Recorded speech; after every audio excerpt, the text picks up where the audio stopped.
जिन्होंने पिछले पार्ट्स देख रखे हैं वो कमेंट में पिन्ड टाइम स्टैम्प से नेक्स्ट पार्ट पर मूव कर सकते हैं, और कमेंट्स तक पहुंच ही गए हो तो अपना नाम भी जरूर से कमेंट करना, और वहीं पास में हाइप का बटन होगा, उससे वीडियो को हाइप कर देना। And enjoy the story. Imagine अचानक से तुम्हें एक दूसरी दुनिया में भेज दिया जाता है, और जब तुम उस अजीब जगह पहुंचते हो तो तुम्हें पता चलता है कि तुम्हें एक लड़की ने समन किया है। मान लो वो काफी अट्रैक्टिव है और तुम्हें अपना पति बनाना चाहती है। वो सोचती है कि तुम बिल्कुल पावरलेस हो, इसलिए वो तुम्हें अपने रहमो करम पर जीने देती है। असल में उसे बस एक पति चाहिए ताकि उसके डैड उसे परेशान करना बंद कर दें। लेकिन वो कोई आम लड़की नहीं है।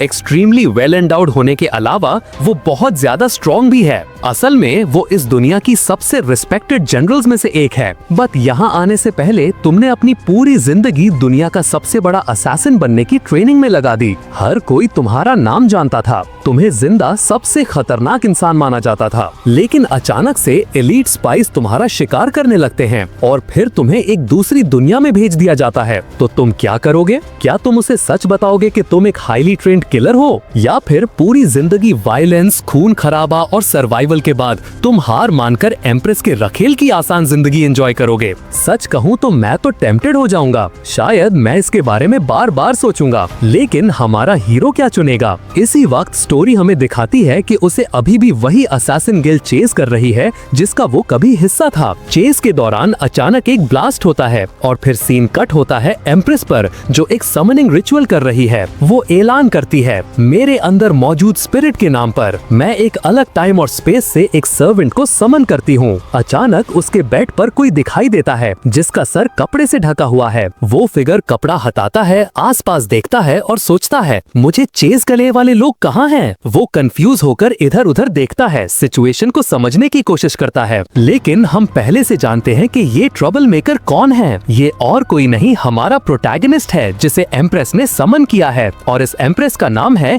जी रॉयन। वो अपनी समनिंग से क्लियरली डिसअपॉइंटेड है क्योंकि जिस आदमी को उसने बुलाया है वो एक आम इंसान लग रहा था। वहीं दूसरी तरफ हमारा शेमलेस लड़का पहले ही ब्लश कर रहा था और सोच रहा था, गॉर्जियस, वो एंजेलिक चेहरा, वो फ्लॉलेस स्किन, वो एक जंगली बेकाबू समंदर की तरह है, एक ऐसी नेचुरल फोर्स जिसके पास एक अनबीटेबल स्पिरिट है। इसके लिए उसे ब्लेम भी नहीं कर सकते। तभी एम्प्रेस आ भरती है और बड़बड़ाती है, पता है क्या, ये असल में अच्छा है, तुम मेरा काफी टाइम बचाओगे। प्रोटैगनिस्ट, जो अभी भी अजीब फील कर रहा था, पूछता है, तुम कौन हो, हम कहाँ हैं? वो अपनी बाहें फैलाती है और जवाब देती है, मैं ग्रेट यांग डायनेस्टी की एम्प्रेस हूँ और आज से तुम इस एम्पायर के प्रिंस और मेरे पति हो। हमारा हीरो बस वहाँ खड़ा रह जाता है, बिल्कुल हैरान, जैसे उसके सर पर किसी ने मार दिया हो। वो अपना गला साफ करती है और कहती है, हाँ तुमने सही सुना, मेरे कुछ सलाहकार मुझसे शादी करने की जिद कर रहे थे। मैं उस परेशान करने वाले मिनिस्टर का प्रेशर नहीं झेलना चाहती थी, इसलिए मैंने तुम्हें पॉलिटिकल कवर के लिए समन किया। हमारे हीरो की आंखें चमकने लगती हैं, वो तो जैसे ग्लो कर रहा था। वो पूछता है, तो मुझे यहाँ कुछ नहीं करना होगा, बस तुम्हारा पति बनकर रहना है? वो कंधे उचकाती है जैसे कह रही हो, हाँ बस इतना ही। और जाहिर है वो शेमलेस बदमाश बेड पर वापस गिर जाता है और एम्प्रेस को थोड़ा क्वालिटी टाइम बिताने के लिए इनवाइट करता है। लेकिन वो उसकी बात को तुरंत काट देती है। वो समझाती है कि बदकिस्मती से वो कोई भी वाइफली ड्यूटीज पूरी नहीं करेगी, लेकिन वो प्रॉमिस करती है कि उसे अपनी बाकी की जिंदगी में खाने, कपड़े या पैसों की चिंता करने की जरूरत नहीं पड़ेगी। वो स्लेव रिंग को हटाने का भी कोई तरीका ढूंढ लेगी जो समनिंग के दौरान उसके हाथ में आ गई थी। फिर वो उसे इंपीरियल हॉल में मिलने को कहती है और कमरे से चली जाती है। शाओवान बस वहाँ बैठा रह जाता है। वो नीचे रिंग की तरफ देखता है और सोचता है, तो ये वो कॉन्ट्रैक्ट रिंग है जिसके बारे में वो बात कर रही थी। जब तक मैं इसके असर में हूँ, मैं उसे चोट पहुँचाने के लिए कुछ नहीं कर सकता। तभी आखिरकार वो सिस्टम सामने आता है जिसका सबको इंतजार था और पूछता है, क्या आप सबसे पावरफुल सुप्रीम सिस्टम को एक्टिवेट करना चाहेंगे, हाँ या ना? हमारा हीरो कहता है, एक मिनट रुको, मैं एक दूसरी दुनिया में आया हूँ और उसके ऊपर से मुझे एक ओवर पावर्ड सिस्टम भी ऑफर किया जा रहा है। और वो कहता है, नहीं, तुम लोगों की तरह मुझे भी लगा था कि वो हाँ कहेगा, लेकिन हे, हमारा लड़का जानता है कि वो क्या कर रहा है। फिर वो बोलना शुरू करता है, जब मैं बच्चा था तो मुझे एक अनाथ के रूप में गोद लिया गया था। जिंदा रहने के लिए मुझे लगातार मारना और ट्रेन करना पड़ता था। जिस असैसिन गिल्ड के लिए मैं काम करता था उसकी वजह से मैं ये भी नहीं चुन सकता था कि किसे मारना है। सबसे स्ट्रॉन्ग बनने की चाह में मैं उस रास्ते पर पहले ही चल चुका हूँ। बस बहुत हुआ, जो मुझे अब चाहिए वो यही है। बिना किसी जिम्मेदारी के एक लाड़ प्यार वाले प्रिंस बनने से बेहतर क्या हो सकता है। वो संतुष्ट होकर बैठ जाता है, लेकिन तभी सिस्टम कहता है, क्योंकि तुमने मना कर दिया है, अब हम तुम्हारी मेमोरी मिटा देंगे और दूसरे कैंडिडेट के पास चले जाएंगे। शियोवन बस उसे घूरता रहता है और तभी सिस्टम ग्लिच करने लगता है। कनेक्शन फेल, डिस्कनेक्ट करने की कोशिश फेल, यूजर के साथ जबरदस्ती बॉन्ड करने की कोशिश fail, host ultra dimensional plane earth से है, पैरासाइट मोड में एंटर कर रहा है फेल। सिस्टम बुरी तरह से बग आउट कर रहा था। वो हर तरीका आजमा रहा था, लेकिन कुछ काम नहीं कर रहा था। 9,999 फेल्ड अटेम्प्ट्स के बाद वो हार मान लेता है और मिन्नतें करता है, क्या मैं कम से कम आपका असिस्टेंट बन सकता हूँ प्लीज। हमारा हीरो बस वहाँ खड़ा खुद से सोचता है, तो अब ये चीज मेरा सिस्टम नहीं होगी, ये मेरा गुलाम होगा। हाँ, इसके लिए मैं तैयार हूँ। वो सिस्टम को एक नाम देने का फैसला करता है, वन काओ। तुरंत ही सिस्टम उसे वार्न करता है, डियर मास्टर प्लीज अपनी सांस रोक लीजिए, वरना इसके अनचाहे रिजल्ट्स हो सकते हैं। शियोवन कंफ्यूज हो जाता है, लेकिन जैसे ही वो सांस लेता है, आसपास के पौधे गायब होने लगते हैं। सिस्टम घबरा जाता है, नहीं ऐसा मत करो, अपनी पावर को कंट्रोल करो। तब उसे एहसास होता है कि वो थोड़ा और स्ट्रॉन्ग हो गया है। वो सिस्टम से पूछता है कि आखिर हो क्या रहा है। सिस्टम जवाब देता है, अर्थ पर लोग 490,000 डायमेंशनल रूल्स से बंधे होते हैं, इसलिए आप इतने ज्यादा पावरफुल हो। हमारा हीरो पूछता है, तो इस दुनिया में कितने डायमेंशनल रूल्स हैं? सिस्टम जवाब देता है 3,000, जिसका मतलब है कि वो अब 470,000 गुना ज्यादा स्ट्रॉन्ग है। जाहिर है शियोवन अपना स्टेटस विंडो चेक करना चाहता है, और सामने क्या आता है? पता चलता है कि उसके पास एंशिएंट चाइनीज ड्रैगन डिसेंडेंट्स की ब्लड लाइन है, एक ऐसी रेयर और पावरफुल ब्लड लाइन जिसके बारे में सिस्टम को भी नहीं पता कि वो असल में कितनी स्ट्रॉन्ग है। हमारा हीरो अपनी थोड़ी पावर ट्राई आउट करने का फैसला करता है, इसलिए वो मार्शल आर्ट्स ट्रेनिंग हॉल की तरफ जाता है। उसे तलवारों का एक रैक दिखता है और वो आराम से एक उठा लेता है। मैं इसे टेस्ट करूंगा, वो कहता है, लेकिन इससे पहले कि वो अपना सेंटेंस पूरा करे, तलवार उसके हाथ में टूट जाती है। वो बड़बड़ाता है, ये एम्प्रेस अपने हथियारों का अच्छे से ख्याल नहीं रखती। तभी सिस्टम बीच में बोलता है, इस दुनिया में वेपन्स 1 से 9 तक रैंक किए जाते हैं। वो रैंक 6 की तलवार थी, तो वो काफी डिसेंट वेपन थी। वो इस बार ज्यादा ध्यान से सिर्फ अपनी उंगली से दूसरी तलवार पकड़ता है, उसे देखता है और कहता है, ये वाली अच्छी लग रही है। लेकिन जैसे ही वो उसे छूता है, हाँ, वो फिर से टूट जाती है। हमारा हीरो फ्रस्ट्रेट हो जाता है और उसे साइड में फेंक देता है। ठीक है, मैसेज मिल गया, कम से कम मैं काफी स्ट्रॉन्ग तो हूँ, फर्क नहीं पड़ता अगर हथियार बेकार हैं। वैसे भी इस बार मेरा किसी को मारने का प्लान नहीं है। वो हॉल से बाहर चला जाता है। सीन अगले दिन पर स्किप होता है। वो उठता है और देखता है कि उसके बगल में कोई लेटा हुआ है। उसे काफी अच्छी कंपनी मिली थी। चौंक कर वो पूछता है, रुको, क्या हमने? एम्प्रेस ब्लश कर रही थी उसे देखते हुए। अभी भी आधी नींद में वो उसका गाल पकड़ता है और बड़बड़ाता है, क्या हमने सच में वैसा कुछ किया? वो उसके सवाल को पूरी तरह इग्नोर कर देती है और पूछती है कि क्या वो अच्छे से सोया? वो जवाब देता है, मैं बहुत अच्छे से सोया, लेकिन क्या मैं गलत कमरे में हूँ या कुछ और? वो समझाती है कि उसे रात भर रुकना पड़ा ताकि लोगों को शक न हो। एक शादीशुदा जोड़ा अपनी सुहाग रात पर अलग अलग कमरों में सोए, लोग बातें बनाएंगे। वो हमेशा की तरह एलिगेंट तरीके से उठती है और कहती है, अगर तुम्हें किसी चीज की जरूरत हो तो मैं किसी को भेज दूंगी। फिर वो मुड़ती है,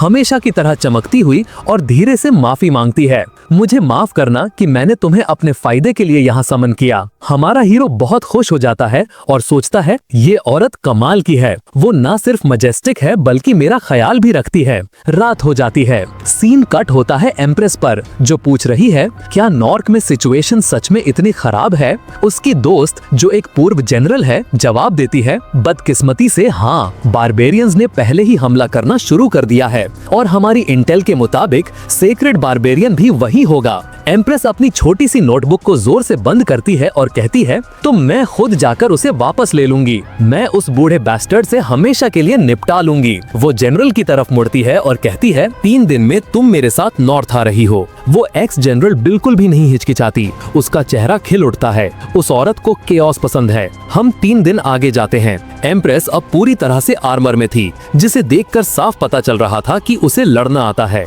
जाने से पहले वो पूछती है कि क्या सब कुछ तैयार है। वो औरत सर हिलाती है और कहती है, मैंने लिंगर को उस पर नजर रखने के लिए लगा दिया है, इसलिए चिंता की कोई बात नहीं है। लेकिन फिर वो मुड़ती है और पूछती है, तुम उस प्रिंस के लिए इतनी चिंतित क्यों हो? वो तो बिल्कुल बेकार लगता है। एम्प्रेस जवाब देती है, जब से वो आया है मैं किसी तरह से ज्यादा स्ट्रॉन्ग महसूस कर रही हूँ। शायद वो एम्पायर के लिए गुड लक है। और बस इसी तरह वो नॉर्थ को वापस हासिल करने के लिए निकल जाती है। जाते हुए देख रही थी जनरल की बेटी जाओ लिंगर। यूज ही हमारा हीरो पर नजर रखने के लिए छोड़ा गया था, और ये कहना कि वो इस काम से खुश नहीं थी बहुत कम होगा। वो बड़बड़ाती है, मुझे इस बेकार प्रिंस की देखभाल क्यों करनी पड़ रही है। फिर वो उसकी तरफ देखती है, हर मैजेस्टी कमाल की हैं, तो उन्होंने ऐसे अजीब इंसान से शादी क्यों की? लेकिन तभी अचानक से कोई शाओयन को उठा ले जाता है। वो नोटिस भी नहीं करती, और हमारा हीरो क्या करता है? वो आराम से अपना रोस्ट चिकन खाता रहता है। यूज कुछ अजीब दिखने वाले लोगों के सामने फेंक दिया जाता है।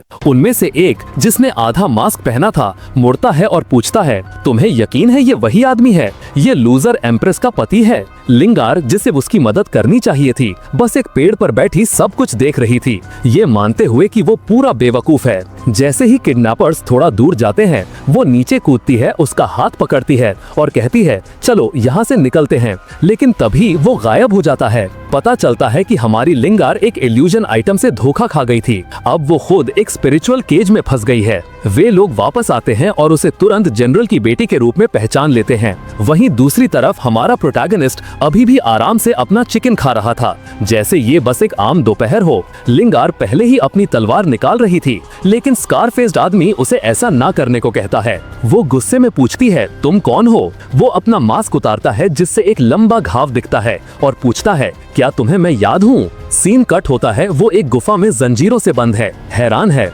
लैंग यिंग, वो स्कार वाला आदमी जिंदा है। हमारा हीरो खुशी से बोलता है, ओ तो तुम सब एक दूसरे को जानते हो, बढ़िया है, ऐसा है तो मैं निकलता हूँ। लेकिन लैंग उसके कंधे पर हाथ रखता है और कहता है, हमारा काम अभी खत्म नहीं हुआ है। शाओ एंड डिसअपॉइंट होकर आह भरता है, ठीक है फिर, लगता है मुझे इंतजार करना पड़ेगा। स्कारफेस मन ही मन सोचता है, कम से कम एम्प्रेस के पति में हिम्मत तो है। फिर वो शाओएन को एक शीशी देता है और कहता है, तुम्हें इसे एम्प्रेस के पानी में मिलाना है। शाओएन उसे लेता है और आराम से जवाब देता है, ठीक है, कोई दिक्कत नहीं। लैंग उसे शक की नजर से देखता है, ये सब कुछ ज्यादा ही आसानी से हो रहा है। वो वॉर्न करता है कि ये एक नॉन वर्बल प्रॉमिस आइटम है, अगर तुम इसे पीते हो और डील तोड़ते हो तो तुम मर जाओगे। इससे पहले कि वो अपनी बात पूरी करे, शाओएन उसे पूरा पी जाता है। फिर उसकी तरफ मुड़कर कहता है, ठीक है, अब मैं जा सकता हूँ, मुझे काम है, अगर मैंने ज्यादा देर की तो वो इंपीरियल गार्ड्स मुझे ढूंढने लगेंगे। लैंग खाली बोतल को देखता रह जाता है, बिल्कुल हैरान,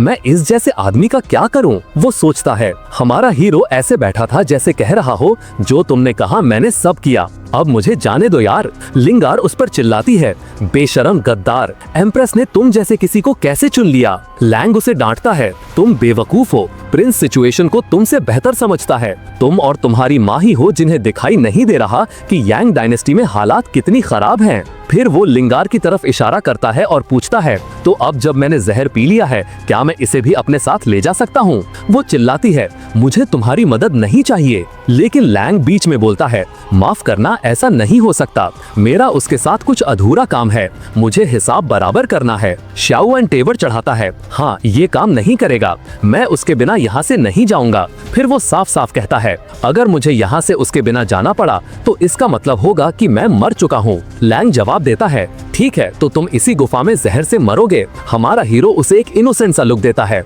इतना छोटा दिल मत रखो यार, मैंने तो पूरा सहयोग किया है। अचानक उसके पीछे एक गुंडा गुस्से में आगे बढ़ता है और उसे पंच मारने जाता है। उस आदमी का मुक्का शाओएन के बालों के पास से गुजरता है और लिंगार डर जाती है, ये तो बस एक आम आदमी है। वो सोचती है वो इससे कैसे बचेगा, लेकिन जब वे दोबारा देखते हैं, वो अभी भी वही बैठा उबासी ले रहा था। दोनों हैरान होकर वही जम जाते हैं और सोचते हैं, वो इतना शांत कैसे है। एक सीरियस एक्सप्रेशन के साथ शियाओन कहता है, तुम वो हाथ हटाने वाले हो या नहीं? उस आदमी ने अभी भी उसके बाल पकड़े हुए थे। शियाओन बस बड़बड़ाता है, मेरे बालों को हाथ मत लगाना। फिर वो आलस से एक साइड पंच मारता है और एक बहुत बड़ा ब्लास्ट होता है। लगता है वो आदमी तो हवा में ही उड़ गया।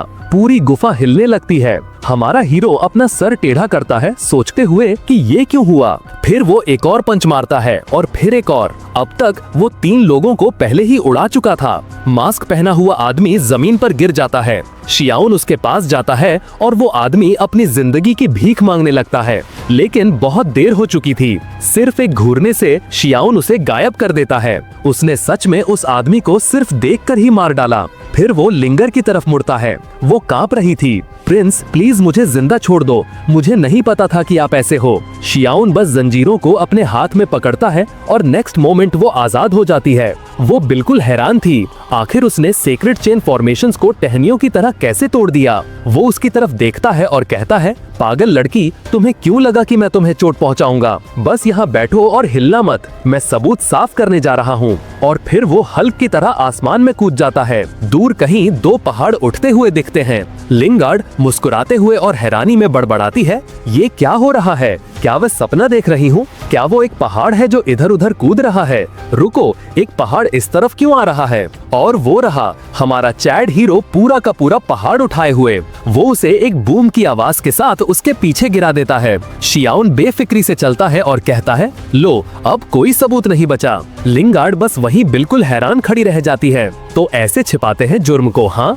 हमारा हीरो पहले ही आगे बढ़ चुका था और कहता है, हे छोटी लड़की, जब वो पूछे तो बस कहना कि तुमने मुझे बचाया, ठीक है? वो बिल्कुल कंफ्यूज होकर पलके झपकाती है। रुको, क्या? तुम्हारा क्या मतलब है? एक स्ट्रेट फेस के साथ वो उसकी तरफ देखता है और कहता है, क्या तुम्हारी माँ ने तुम्हें कभी नहीं बताया कि बड़ों की बात सुननी चाहिए? वो अभी भी शौक में थी, लेकिन सर हिलाती है। समझ गई, मैं किसी को नहीं बताऊंगी। हमेशा की तरह प्राउड फील करते हुए वो मुस्कुराता है और कहता है, ये हुई ना बात, गुड गर्ल, अब चलो। वो उसे बाजू से पकड़कर उठाता है और साइड में देखता है। उसकी दोस्त पास में ही ढूंढ रही थी। एक गार्ड उन्हें देख लेता है और कहता है, प्रिंस, जनरल शियाओ, आप दोनों यहाँ क्या कर रहे हैं? हमारा हीरो बस उबासी ले रहा था। लिंगर तुरंत बीच में बोलती है, मैंने चोर का काम तमाम कर दिया है, चिंता की कोई बात नहीं है। शियाउन कहता है, फॉल्स अलार्म था दोस्तों, चलो वापस चलते हैं और कुछ बीबीक्यू खाते हैं। जनरल लियू यान उसे वार्न करती है, प्रिंस, इन पहाड़ों में बैंडिट्स हैं, यहाँ रुकना सेफ नहीं है। वो कंधा उचकाता है और कहता है, अगर तुम्हारा मतलब उन डाकुओं से है तो वो सब मर चुके हैं। इस छोटी लड़की ने उनका काम तमाम कर दिया, सब कमजोर थे। एक सोल्जर अपनी दोस्त से फुसफुसाती है, ओ माय गॉड, ये प्रिंस कितना बड़ा बेवकूफ है, ये ग्रेट जनरल को छोटी लड़की बुला रहा है। लेकिन शियाउन और लिंगर पहले ही आगे बढ़ चुके थे। ब्लॉन्डी लिंगार्ड पीछे मुड़ती है और दूसरे गार्ड्स को आगे बढ़ने के लिए कहती है। वो सब हैरान खड़े थे, सोचते हुए कि जनरल उसकी बात क्यों सुन रही है। सीन कट होता है हमारे प्रोटैगनिस्ट पर, जो अपना छोटा सा पिग रोस्ट कर रहा था, एकदम खुश। लिंगर बहुत प्यार से वहाँ आती है, उसके लिए काटने वाला एक छोटा चाकू लेकर। वो उसके ठीक बगल में बैठ जाती है, बस एक और टेस्टी बाइट का इंतजार करते हुए। दूसरे सोल्जर्स आपस में फुसफुसाते हैं, अब सब खत्म, जनरल पागल हो गई हैं। वो लिंगर की तरफ मुड़ता है और पूछता है, हे, क्या तुम जानते हो कि वो लोग कौन थे जिन्होंने हमें पकड़ा था? वो जवाब देती है, उनका लीडर, वो जिसके चेहरे पर घाव था, लियांग शू था, उसे 1 साल पहले मौत की सजा होनी थी। वो शॉक होकर पूछता है, मौत की सजा? शियाउन पलके झपकाता है, किस लिए? लिंगर बताती है, ये मेरी कमिंग ऑफ एज सेरेमनी के दौरान हुआ था। वो आईब्रो उठाता है, कमिंग ऑफ एज? रुको, तुम कितनी साल की हो? वो थोड़ा ब्लश करती है, 16। शियाउन विश्वास नहीं कर पाता, 16 और मर्डर और सर काटने की बातें ऐसे कर रही हो? तुम्हारी माँ जरूर पागल होगी। वो घबराकर हंसती है और सर हिलाती है। फिर वो उसे वार्न करती है, अब जब तुम एम्प्रेस के साथ हो तो तुम्हारा भी हंट किया जाएगा। एक घुड़सवार गार्ड कहता है, प्रिंस, अगर आप पैलेस में रहेंगे तो ज्यादा सेफ रहेंगे, वहाँ आप ज्यादा प्रोटेक्टेड रहेंगे। वो तुरंत मान जाता है, तुम सही हो, मैं पैलेस में ही आराम करूंगा, शांति से खाऊंगा और पीऊंगा। गार्ड्स चुपचाप सोचते हैं, क्या ये सच में मरने से इतना डरता है? शियाउन पहले से ही आगे भाग रहा था, चिल्लाते हुए, चलो पैलेस देखते हैं। उसके पीछे पीछे गॉसिप शुरू हो जाती है। कुछ लड़कियां फुसफुसा रही थी कि लिंगर प्रिंस से कुछ ज्यादा ही चिपक रही है, कहीं वो उसे पसंद तो नहीं करती। जब वो पहाड़ी रास्ते पर चल रहे थे, शियाओन उसकी तरफ मुड़ता है और कहता है, हे, मैंने दूसरी लड़कियों को ब्लड क्लाउड नाम की किसी चीज के बारे में बात करते हुए सुना। वो क्या है? लिंगर गुस्से में बोलती है, ये कमबख्त गार्ड्स अपना मुंह बंद नहीं रख सकते। वो समझाती है, ब्लड क्लाउड एक ऐसी फोर्स है जो हमारे एम्पायर पर हमला करती रहती है, इसीलिए सबको प्रोटेक्शन टैक्स देने के लिए मजबूर किया जाता है। शियाओन तेवर चढ़ाता है, प्रोटेक्शन टैक्स? तुम्हारा क्या मतलब है? वो उस शेडी डील के बारे में बताती है। भ्रष्ट नेता लोगों से ब्लड क्लाउड ट्राइब से बचाने के लिए पैसे ले रहे हैं, लेकिन असल में उन्हें बचाने के लिए कुछ नहीं करते। वो बस पैसे अपनी जेब में डाल लेते हैं। और अब हालत और खराब करने के लिए एम्प्रेस को सत्ता से हटाने की बातें हो रही हैं, क्योंकि वो इस सब का विरोध करती हैं, जिसका मतलब है कि वो उनका बेकार पति होने के नाते अब एक चलता फिरता टारगेट है। शियाओन अपनी फिस्ट कस लेता है, ये पूरा सिस्टम ही रिग्ड है। फिर वो लिंगर की तरफ मुड़ता है और पूछता है, अगर एम्प्रेस को पता चल गया कि मैं असल में स्ट्रांग हूँ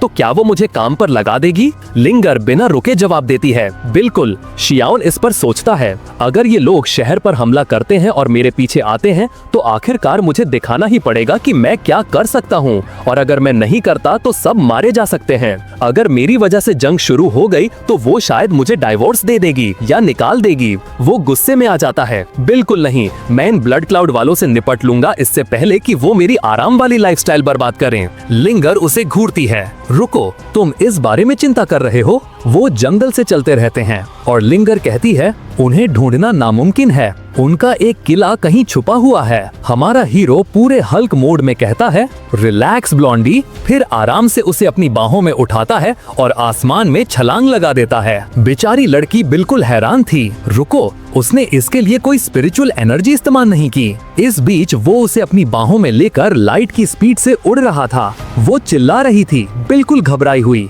स्लोली सिस्टम बीच में बोलता है, मास्टर, आपको स्पीड तुरंत कम करनी होगी वरना ये मर जाएगी। थोड़ी देर बाद आखिरकार वो एक अनजान जगह पर उतरता है और शांति से कहता है, हम पहुंच गए। लिंगर, जिसके बाल बिखरे हुए थे और चक्कर आ रहे थे, लड़खड़ाते हुए कहती है, पहुंच गए? कहाँ पहुंच गए? हमारा प्रिंस अपना हाथ घुमाता है और सीधा एक अदृश्य दीवार में पंच मारता है। बूम, सब कुछ टूट जाता है और तड़ा, एक छिपा हुआ हवा में तैरता बेस उनके सामने आ जाता है। लिंगर की सांस रुक जाती है, तो इसीलिए उसे कोई कभी ढूंढ नहीं पाया। ये एक अदृश्य हवा में तैरता हुआ किला है। हमारा प्रोटैगनिस्ट सीधा अंदर जाता है और लिंगर को अपने पीछे आने को कहता है। वो सर हिलाती है और पूछती है, इस सीक्रेट इन्फिल्ट्रेशन का प्लान क्या है? वो कंधा उचकाता है, कोई सीक्रेट इन्फिल्ट्रेशन नहीं है। अगले ही पल वो उसके साथ सीधा मेन हॉल के दरवाजों के सामने कूद जाता है। वो बड़बड़ाती है, तुम पागल हो।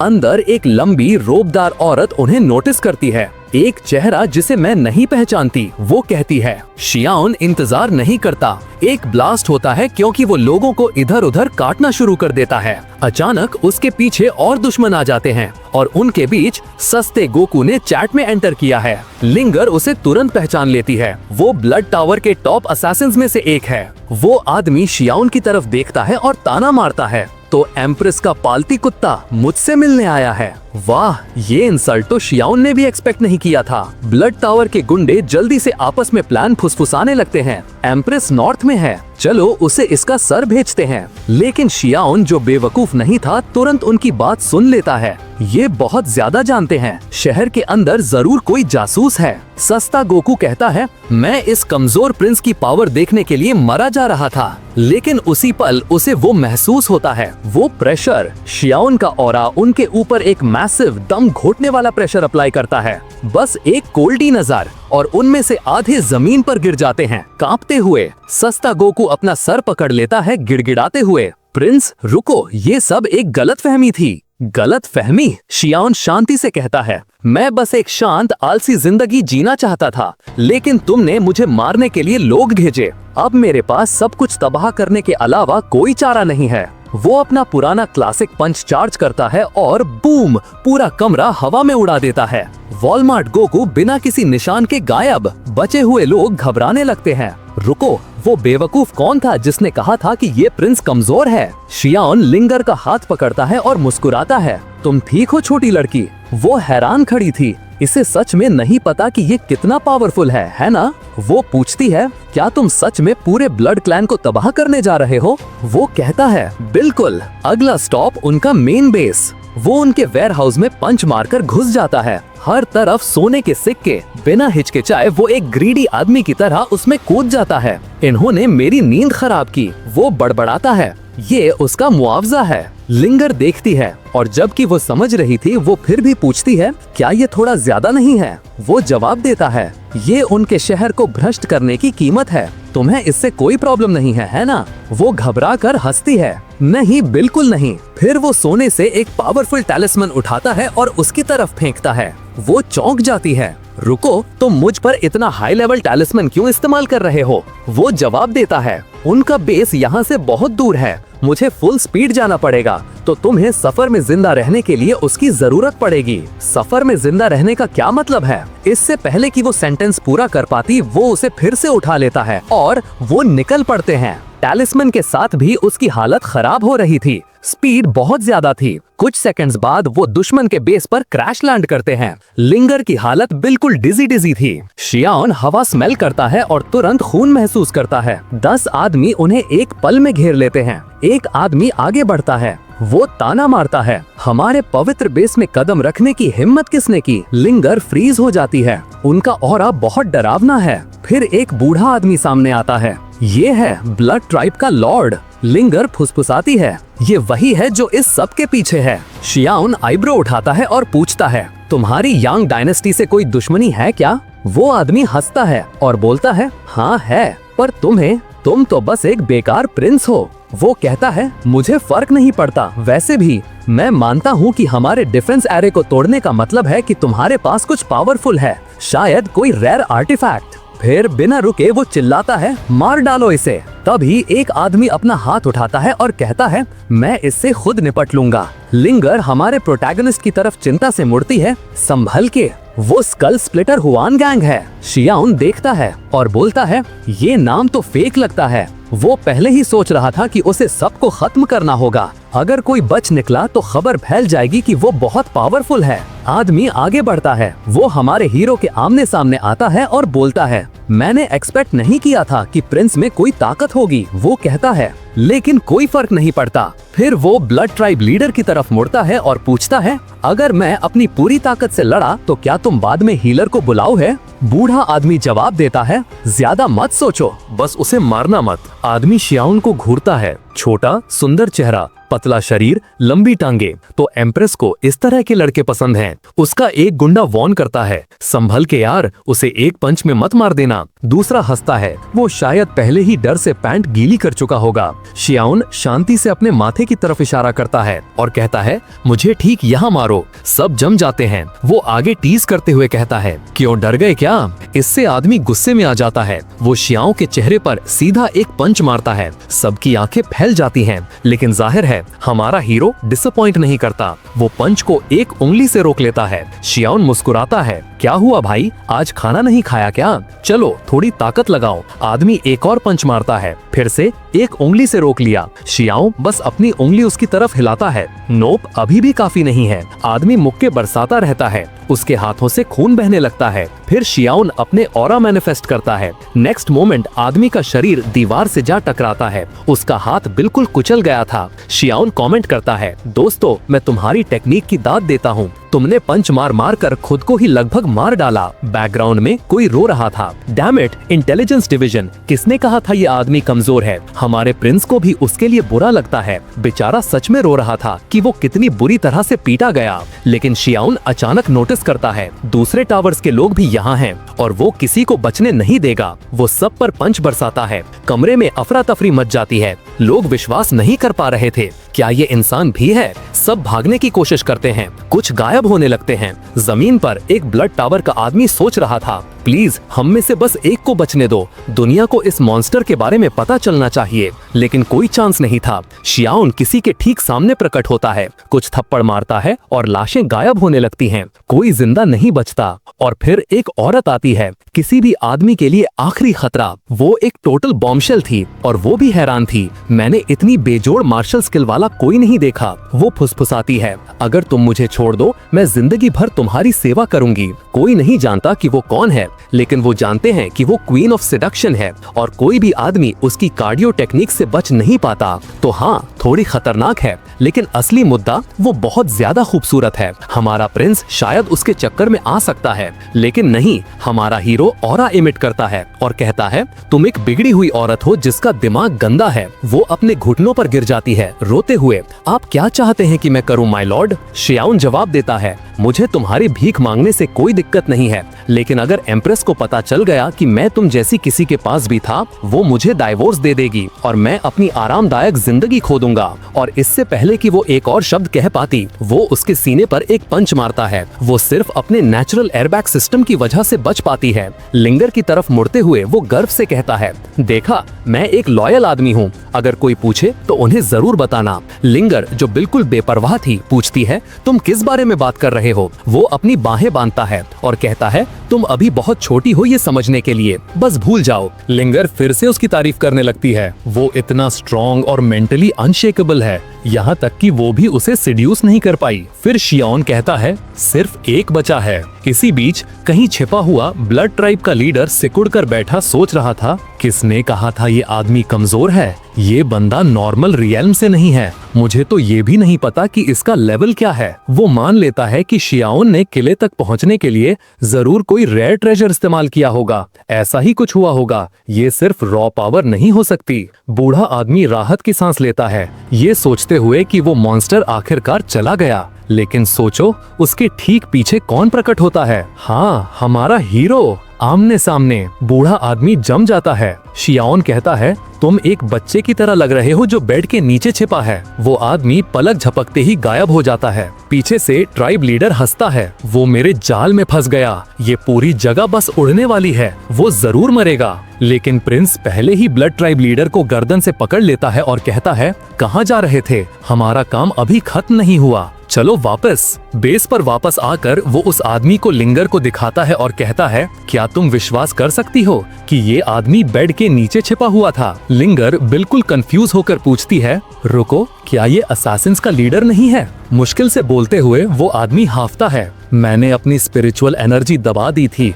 सांस धीमी कर ली थी, यहाँ तक कि अपनी दिल की धड़कन भी कंट्रोल कर ली थी। तुमने मुझे कैसे ढूंढ लिया? शियाओन कंधे उचकाता है, आसान था, मैं बस तुम्हारी रगों में बहते खून को सुन रहा था। दोनों जम जाते हैं। तुम वो सुन सकते हो? उसकी आवाज आती है? हो ही नहीं सकता। शियाओन कहता है, बस बहुत हुआ, मैंने तुम्हारे सवाल का जवाब दे दिया, अब तुम्हारी बारी। तुम एम्प्रेस की डायनेस्टी को टारगेट क्यों कर रहे हो? लीडर के पसीने छूट जाते हैं। अगर तुम मुझे छोड़ने का वादा करो तो मैं बताऊंगा। आधे सेकंड बाद वो आदमी पहले ही जीती जागती दुनिया से डिस्कनेक्ट हो चुका था। लिंगर बस घूरती रह जाती है। डैम, इसने बिल्कुल भी नहीं हिचकिचाया। बेचारा आदमी, क्या मैं अब घर जा सकती हूँ? अगले सीन में असैसिन का बेस अब एक झील के नीचे था। शियाओन ने ये कैसे किया किसे पता, लेकिन चलो इस पर सवाल नहीं उठाते। ये बंदा तो बेसिकली एनिमे का चक नॉरिस है। वो लिंगार्ड की तरफ मुड़ता है, चलो डिनर का टाइम हो गया है। वो मुस्कुरा रही थी, बिल्कुल क्यूरियस होकर, ये इतना स्ट्रॉन्ग कैसे है? लेकिन शियाओन उसकी बात काट देता है, बहुत हो गई क्यूरियोसिटी ब्लॉन्डी। वो घबराकर सर हिलाती है, फिर वो उसके सर पर थपथपाता है और कहता है, बच्चों को बस बड़ों की बात सुननी चाहिए, बस इतना ही। लिंगर मुंह बनाती है, मैं बच्ची नहीं हूँ। शियाओन मुस्कुराता है, ठीक है, तुम अब एक बड़ी औरत हो। कूल, अब चलो, मुझे भूख लगी है। जब वो चल रहे थे, वो उस लड़ाई के बारे में सोचती रहती है, उस आदमी के खून का बहना सुन पाना। तभी रॉयल गार्ड्स उन्हें ढूंढ लेते हैं। शियाओन नाटक करते हुए अपना सीना पकड़ लेता है और कहता है, शुक्र है तुमने वो टोकन ढूंढने में मेरी मदद की, अगर मैं उसे खो देता तो एम्प्रेस बहुत दुखी हो जाती। लिंगर उसे टेढ़ी नजर से देखती है, ये इतनी आसानी से झूठ कैसे बोल लेता है? एक बार भी पलक नहीं झपकाई। इस दौरान हमारे हीरो को सिर्फ एक चीज की चिंता थी, डिनर। एक नाइट वहाँ ना होने और लिंगर को इस बेवकूफ प्रिंस के साथ छोड़ने के लिए माफी मांगती है, लेकिन लिंगार्ड थोड़ा शर्माते हुए उसका बचाव करती है। प्रिंस के बारे में ऐसा मत कहो, उसे जैसा है वैसा रहने दो। नाइट शक से अपनी आंखें सिकोड़ती है। लिंगार्ड इस आदमी को इतना डिफेंड क्यों कर रही है? वो वॉर्न करती है, संभल के रहना, ये ब्लड ट्राइब के बदमाश लापरवाह हैं। मुझे फर्क नहीं पड़ता अगर प्रिंस को कुछ हो जाए, लेकिन मैं नहीं चाहती कि तुम्हारा अंजाम मेरे पति जैसा हो। लिंगर धीरे से जवाब देती है, तुम्हारा पति एक हीरो था। अगर उसने अकेले ब्लड ट्राइब का सामना ना किया होता तो वो शायद बच जाता। नाइट की आंखों में आंसू आ जाते हैं। कोई बात नहीं, ब्लड ट्राइब जल्द ही गायब हो जाएगी। शियान साइड में खड़ा सोच रहा था, हाँ मैंने आज कुछ अच्छा किया है ना। उम्मीद है उस आदमी की आत्मा को शांति मिले। गार्ड सब उसे अजीब नजरों से देख रहे थे। इस प्रिंस को क्या हुआ है? पागल है क्या? अगली सुबह लिंगर घर से जल्दी में निकल रही थी। उसके डैड पुकारते हैं, इतनी जल्दी क्यों है? मैं पैलेस जा रही हूँ अपनी ड्यूटी पूरी करने, वो चिल्लाकर जवाब देती है। उसके डैड उसके कपड़ों को नोटिस करते हैं। ये तुमने क्या पहना है? ब्लश करते हुए वो समझाती है, मैं प्रिंस का ख्याल रखने पैलेस जा रही हूँ, एम्प्रेस ने मुझे कहा था। उसके डैड गुस्से में आ जाते हैं, पैलेस में गार्ड्स हैं, तुम्हें उस आलसी आदमी की देखभाल करने की जरूरत नहीं है जो सिर्फ मौज मस्ती के बारे में सोचता है। लिंगार्ड गुस्से में जवाब देती है, आप प्रिंस से कभी मिले भी नहीं हैं, उसे जज करना बंद कीजिए। इससे पहले कि वो कुछ रिएक्ट कर पाते, वो पहले ही दरवाजे से बाहर थी। वो हैरान खड़े रह जाते हैं। कल सुबह वो उस पर नजर रखने के काम से नफरत करती थी और अब वो जल्दी उठी और उससे मिलने के लिए तैयार भी हुई। कुछ तो गड़बड़ है। सीन कट होता है पैलेस पर और हमारे हीरो को देखो, कोर्टयार्ड में लेडीज से घिरा आराम कर रहा है। वो उसे स्नैक्स खिला रही हैं जबकि वो अपने सिस्टम पर एनिमे देख रहा है। सच में बहुत मुश्किल जिंदगी है। पास खड़ी नाइट्स गुस्से से जल रही थी। एम्प्रेस नॉर्थ में जंग लड़ रही है और ये आदमी ऐसे जी रहा है जैसे रिटायर्ड हो। वो बस वहाँ लेटा सोच रहा था, रिटायर्ड लाइफ ही सबसे अच्छी लाइफ है। लेकिन फिर लिंगर को देखते ही वो जम जाता है। मेजर जनरल, वो आज ऐसे कपड़े पहन कर आई है। सब हैरान थे, किसी ने भी जनरल को ऐसे कपड़ों में पहले नहीं देखा था। हमारा हीरो ऊपर देखता है, ओ हे, तुम यहाँ क्या कर रही हो छोटी मिस? अजीब तरह से वो जवाब देती है, एम्प्रेस ने मुझे आपका ख्याल रखने को कहा था, मैं बस अपना काम कर रही हूँ। वो उसे हाथ से इशारा करता है, चली जाओ, तुम मेरा वाइब खराब कर रही हो, मुझे प्रोटेक्शन नहीं चाहिए। वो घबराया हुआ था कि कहीं वो गलती से ये ना बता दे कि वो असल में पावरफुल है और अगर ऐसा हुआ तो उसे काम करना पड़ेगा। नाइट्स वहाँ खड़ी सोच रही थी, ये प्रिंस अब मेजर के साथ भी फ्लर्ट कर रहा है, ये पागल हो गया है। लेकिन वो आगे बढ़ती है और कहती है, मैं नहीं जा रही, मैं यहीं आपके साथ रहूंगी। ये एम्प्रेस का सीधा ऑर्डर है, मैं इसे नहीं तोड़ूंगी। उसके पीछे एक गार्ड घबरा रही थी, ओ नहीं, किसी ने इसका दिमाग खराब कर दिया है, मुझे इसके बारे में जनरल को रिपोर्ट करना होगा। मेरा मतलब है, ये प्रिंस थोड़ा क्यूट तो है, पर यहाँ हो क्या रहा है? पहले उसने एम्प्रेस को जीता और अब मेजर को भी। इसी बीच हमारा हीरो बिल्कुल बेपरवाह आराम कर रहा था। थोड़ी देर बाद एक नाइट दौड़ती हुई आती है। हमने अभी आसमान से एक आइलैंड गिरते हुए देखा। स्केप्टिकल योद्धा, जिसे हमारे प्रोटैगनिस्ट पर विश्वास नहीं था, सोचने लगती है, क्या वो ब्लड ट्राइब का बेस हो सकता है? क्या इसीलिए उसे कोई कभी ढूंढ नहीं पाया? लिंगर पास आकर पूछती है, क्या हो रहा है? वो औरत जवाब देती है, मेजर जनरल, लगता है ब्लड ट्राइब का एक बेस तबाह हो गया है। वो बस कहती है, ओह ठीक है, और सब लड़कियां एक दूसरे को ऐसे देखती है जैसे, रुको, क्या बस यही रिएक्शन है तुम्हारा? मेजर, तुम्हें शॉक नहीं लगा? अपनी गलती समझकर लिंगर झूठ मूठ का नाटक करती है, ओ माय गुडनेस, हो ही नहीं सकता, बेस गिर गया, ऐसा कौन कर सकता है? वहीं हमारा प्रिंस तरबूज काटते हुए सोच रहा था, ये कितना बुरा झूठ बोलती है, कोई इस पर विश्वास नहीं करेगा। एक नाइट कंफ्यूज होकर देखती है, मतलब ये खुशखबरी है, लेकिन मुझे अभी भी समझ नहीं आया। लिंगर उससे पूछती है, तुम खुश क्यों नहीं हो? क्या ये तुम्हारे पति का बदला नहीं है? नाइट आह भरती है, मैं बस चिंतित हूँ। माना कि उनका एक बेस तबाह हो गया, लेकिन वो हमारे इलाके में गिरा है। क्या होगा अगर उनके मेन बेस का लीडर यहाँ आ गया? क्या होगा अगर किंग ऑफ असैसिन्स आ गया? शियान और लिंगर कोने में हंस रहे थे। अब नाइट पूरी तरह से कंफ्यूज थी। ये लोग हंस क्यों रहे हैं? ये सीरियस बात है। वो चिल्लाती है, मेजर, आप हंस क्यों रही हैं? ये डायनेस्टी के लिए जीने मरने का सवाल है। क्या आप अब सिर्फ प्रिंस के बारे में सोच रही हैं? लिंगार्ड चौंक जाती है, क्या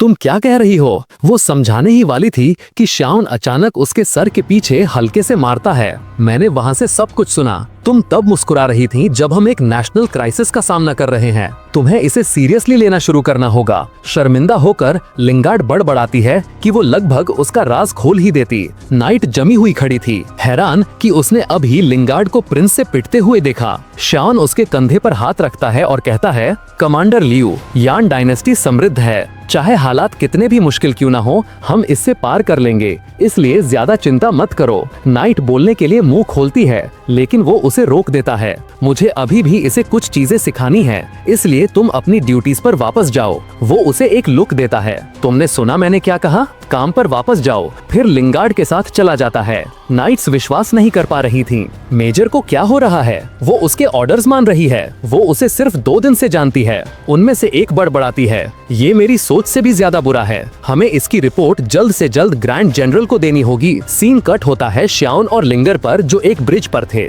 अब लेक्चर शुरू होता है। वो उसे कहता है कि वो समझती नहीं है, वो बस आराम करना चाहता है, इसलिए उसे ज्यादा स्मार्ट बनने, अपना मुंह बंद रखने और बेवकूफी भरी बातें कहना बंद करने की जरूरत है। लिंगार्ड पूरी तरह शर्मिंदा होकर कहती है, सॉरी, मैं दोबारा ऐसा नहीं करूंगी। वो जवाब देता है, सॉरी से कुछ ठीक नहीं होता, बेवकूफों की तरह बिहेव करना बंद करो। वो एक छोटी सी आह भरती है, फिर अपने घुटनों पर बैठ जाती है। प्लीज मुझे अपना शिष्य बना लीजिए, मैं एक दिन आपके जैसी स्ट्रॉन्ग बनना चाहती हूँ। लेकिन शाउन उसकी तरफ पीठ कर लेता है, पहले ही हाथ उठाकर जैसे अलविदा कह रहा हो। मुझे खुद नहीं पता कि मैं इतना स्ट्रॉन्ग कैसे बना। वो हाँफ जाती है। आपका क्या मतलब है? आप क्रेजी पावरफुल हैं, आपको ट्रेनिंग करना कैसे नहीं पता हो सकता? वो उसके सामने कूदती है। मैं एक अडल्ट हूँ, प्लीज मुझे सिखाओ, मैं बच्ची नहीं हूँ। लेकिन वो शांति से कहता है, मैं झूठ नहीं बोल रहा, मैं तुम्हें कुछ नहीं सिखा सकता, और चला जाता है। सिस्टम पिंग करता है। वो अपनी एक लड़की को उसे खाना खिलाने के लिए बुलाता है। आधे महीने बाद हमारा हीरो पहाड़ों में आराम कर रहा था, अपने लिए एक छोटा सा पिग रोस्ट कर रहा था और जिंदगी एंजॉय कर रहा था। तभी एक जवान योद्धा रिपोर्ट करने के लिए दौड़ता हुआ आता है। ये कंफर्म हो गया है कि ब्लड ट्राइब का मेन बेस उस रहस्यमयी आदमी ने तबाह कर दिया था। स्कल स्प्लिटर, सिडक्शन क्वीन, यहाँ तक कि ग्रैंड चीफ, उन सब की लाशें मिल गई हैं। जनरल अपने जबड़े भींच लेती है। मैंने पूरा महीना स्ट्रेस में गुजारा, ये सोचते हुए कि वो किसी भी पल हम पर हमला कर देंगे, लेकिन वो पहले ही जा चुके हैं। थोड़ी देर बाद वो अपने पति का सोल क्रिस्टल पकड़े हुए दिखती है और रो पड़ती है। वो रोते हुए भी मुस्कुरा रही थी। आखिरकार किसी ने उसका बदला ले लिया। लिंगार्ड हमारे प्रोटैगनिस्ट की तरफ मुड़ती है और उसे फिर से शुक्रिया कहती है। वो कंधे उचकाता है, ये मैं नहीं था, शायद कोई और था। अगर तुम शुक्रिया कहना चाहती हो तो जाकर मेरे लिए ये मीट काट दो। मुंह बनाकर वो छोटा चाकू पकड़ती है और एक अच्छे असिस्टेंट की तरह उसे काटने लगती है। लेकिन हमारा हीरो बस दूर खड़ी जनरल पर एक नजर डालता है, उसे रोते हुए देखता है। Scene cut. कहीं बीच में एक पोर्टल खुलता है। 2 अजीब से आदमी बाहर निकलते हैं। बॉस, क्या ये यान डायनेस्टी है? उनमें से एक पूछता है। हाँ, बॉस सर हिलाता है। कहते हैं यहाँ किसी ने ब्लड ट्राइब का मेन बेस तबाह कर दिया है। हम ये पता करने आए हैं कि कौन है। जहाँ तक हम जानते हैं, इस धरती पर कोई भी इतना स्ट्रॉन्ग नहीं होना चाहिए, इसलिए हम कुछ छानबीन करेंगे। सीन शिफ्ट होता है नॉर्दर्न बॉर्डर पर। जनरल और एम्प्रेस वहाँ खड़े थे और कह सकते हैं कि वो जंग के लिए पूरी तरह तैयार थे। उसी पल एक संदेशवाहक इंपीरियल सिटी से एक चिट्ठी लेकर आता है। क्योंकि ये कुरियर से आई थी, खबर लेट थी। अब जाकर उन्हें पता चल रहा था कि ब्लड ट्राइब का पहला बेस गिर गया है। लेकिन एम्प्रेस चिट्ठी में एक साइड नोट देखती है। जाहिर है लिंगार्ड हर दिन एक्स्ट्रा ध्यान से कपड़े पहन रही है और शाउन का साथ छोड़ने से मना कर रही है। एम्प्रेस रुक जाती है। मुझे नहीं लगा था कि उसमें इस तरह का चार्म है। उसके दिमाग में उसका एक छोटा वर्जन आता है जो सोचता है, वेल, वो थोड़ा क्यूट तो है। नहीं, फर्क नहीं पड़ता वो कितना क्यूट है, वो ऐसा नहीं कर सकता। इस बीच ग्रैंड जनरल गुस्से में थी। वो लिंगार्ड की माँ थी और कहती है, मैं इसे ऐसे ही नहीं जाने दूंगी। मेरी बेटी एम्प्रेस के प्रिंस के साथ फ्लर्ट कर रही है। लेकिन तभी उफक पर कई बारबेरियंस दिखाई देते हैं, जिनका नेतृत्व एक अजीब सा बूढ़ा समनर कर रहा था। जनरल दांत पीसती है, मैं इनसे निपटूंगी। एम्प्रेस, तुम उस बूढ़े आदमी को संभालो। और जंग शुरू हो जाती है। मैजिक उड़ रहा था, हथियार टकरा रहे थे, हर तरफ केओस था। एम्प्रेस समनर की तरफ कूदती है। तो तुमने मौत चुनी है, वो कोल्डली कहती है। बूढ़ा आदमी जवाब देता है, दुख की बात है, मैं तो बस बारबेरियंस के लिए और समृद्धि लाने आया हूँ। वो सर हिलाती है। बड़े अफसोस की बात है, तुम उनका अंत लाओगे। वो उस पर वार करती है। तुम्हें कभी अपना शहर नहीं छोड़ना चाहिए था। ग्रेट ब्लेसिंग के बिना तुम मेरा मुकाबला नहीं कर सकते। बूढ़ा आदमी पीछे हटता है। ये समझने लगता है कि वो सच में उतनी ही स्ट्रांग है जितना कहते हैं, लेकिन फिर वो एक खोपड़ी पर अजीब सा स्पेल करना शुरू कर देता है। उसके अंदर किसी तरह की पावर सील करते हुए एम्प्रेस अपनी आंखें सिकोड़ती है। वो पावर, अगर वो सील हो गई तो तुम उसे इस्तेमाल नहीं कर सकते, तो इसका क्या मतलब है? वो मुस्कुराता है। मुझे पहले ही palace of the black soul ने पैसे दे दिए हैं। जब तक मैं तुम्हें यहाँ रोकता हूँ, स्वैम्प एल्डर तुम्हारी डायनेस्टी में पहुँच चुका होगा। बड़े अफसोस की बात है, सुबह तक पूरी यान कैपिटल राख हो जाएगी। नीचे जनरल बारबेरियंस की लहरों से घिरी हुई थी। एम्प्रेस चिल्लाती है, यहाँ ऊपर मत आना, बस दीवार को संभालो। वो ड्रैगन बॉल स्टाइल में पावर अप करने लगती है। सील से आजाद होने की कोशिश करती है। समनर हंसता है। सच में अपने टाइटल के लायक हो एम्प्रेस। अब भी तुम डर के आगे नहीं झुकती, लेकिन इससे कोई फर्क नहीं पड़ेगा। तुम्हारा शहर बर्बाद हो चुका है। सीन वापस हमारे हीरो पर शिफ्ट होता है, जो खुशी से जंगल में घूम रहा था, पेट भरा हुआ, लेकिन जाहिर है वो पहले से ही और खाने के बारे में सोच रहा था। लड़कियां उसे हैरानी से देखती हैं और पूछती हैं कि क्या तुमने अभी खाया नहीं? वो कहता है, मैं जल्दी डाइजेस्ट करता हूँ, हमेशा अगले मील के लिए तैयार। वो उफक की तरफ देखता है, अगले स्नैक स्टॉप की तलाश में।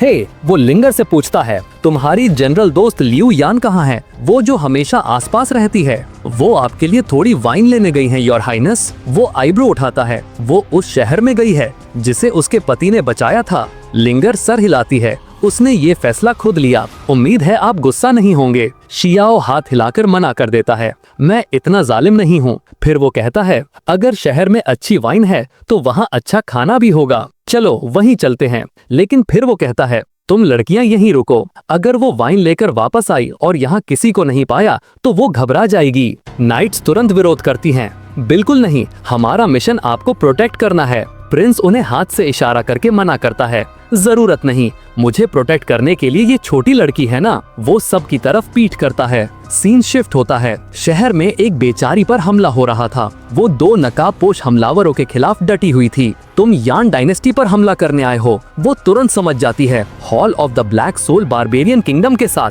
हमें गिराने की कोशिश कर रहा है। ब्लैक सोल हॉल का बूढ़ा आदमी और उसका शिष्य बस खड़े देख रहे थे। एल्डर उसे इग्नोर करता है और अपने शिष्य से कहता है, इसे खत्म करो, हमें शहर में ब्लड सैक्रिफाइस कलेक्शन शुरू करना है। शिष्य अपने होंठ चाटता है, रिलैक्स मास्टर, मैं इसे एक ही बार में खत्म कर दूंगा। वो अपनी तलवार निकालता है, मैं इसे एक आसान बिना दर्द की मौत दूंगा। वो पहले ही उसकी गर्दन पर निशाना लगा रहा था, लेकिन आखिरी सेकंड में वो ब्लॉक कर लेती है। दोनों पीछे धकेल दिए जाते हैं। वो आदमी फिर से चार्ज करता है, उसके कंधे पर पैर रखता है। अलविदा कहो। तलवार नीचे आती है। बस सब खत्म। योद्धा अपने पति के बारे में सोचती है, मैं एम्पायर को कभी धोखा नहीं दूंगी। और फिर स्नैप, वो आदमी एक कपड़े की गुड़िया की तरह हवा में उड़ जाता है। अभी क्या हुआ? वो आंखें बंद किए खड़ी थी, सोच रही थी कि आखिरी बार क्यों नहीं आया। और फिर उसे सुनाई देता है, तुम मेरे गार्ड के साथ क्या करने की कोशिश कर रहे थे? वो अपनी आंखें खोलती है, बिल्कुल कंफ्यूज। प्रिंस, आप यहाँ क्या कर रहे हैं? उसे इग्नोर करते हुए शियान लिंगर की तरफ मुड़ता है, इस अजीब आदमी को संभालो। बिना हिचकिचाए वो एक वर्टिकल स्लैश के साथ आगे बढ़ती है। योद्धा एक सेकंड के लिए बस घूरती रहती है। मुझे लगा प्रिंस ने मुझे बचाया है, लेकिन जाहिर है ये जनरल थी। शियान मुस्कुराता है, तुम कुछ वाइन लेने नहीं जा रही थी? यहाँ बाहर मरने क्यों आई हो औरत? वो उसकी ठुड्डी को हल्के से पकड़ता है और सिस्टम से कुछ गोलियां निकालता है। पिछले ऑर्गेनाइजेशन को खत्म करने का इनाम, ये खाओ। वो हैरान थी, शायद ये प्रिंस इतना बुरा भी नहीं है। दोस्तों, ये 5वीं थी। एक और दिल हमारे हीरो के लिए हार चुका है। वो उसे बताती है, ये आदमी डार्क सोल से है, वो पॉइजन एल्डर है, तुम्हें यहाँ से निकलना होगा, वो तुम्हें मार डालेगा। शियान सिस्टम से पूछता है, क्या ये आदमी स्ट्रॉन्ग है? सिस्टम जवाब देता है, बहुत ज्यादा, उसने अनगिनत जहरों में महारत हासिल की है। शियान तेवर चढ़ाता है, लेकिन मुझे तो सब एक जैसी स्ट्रेंथ के लगते हैं। सिस्टम जवाब देता है, ऐसा इसलिए है क्योंकि आपके लिए हर कोई कमजोर है।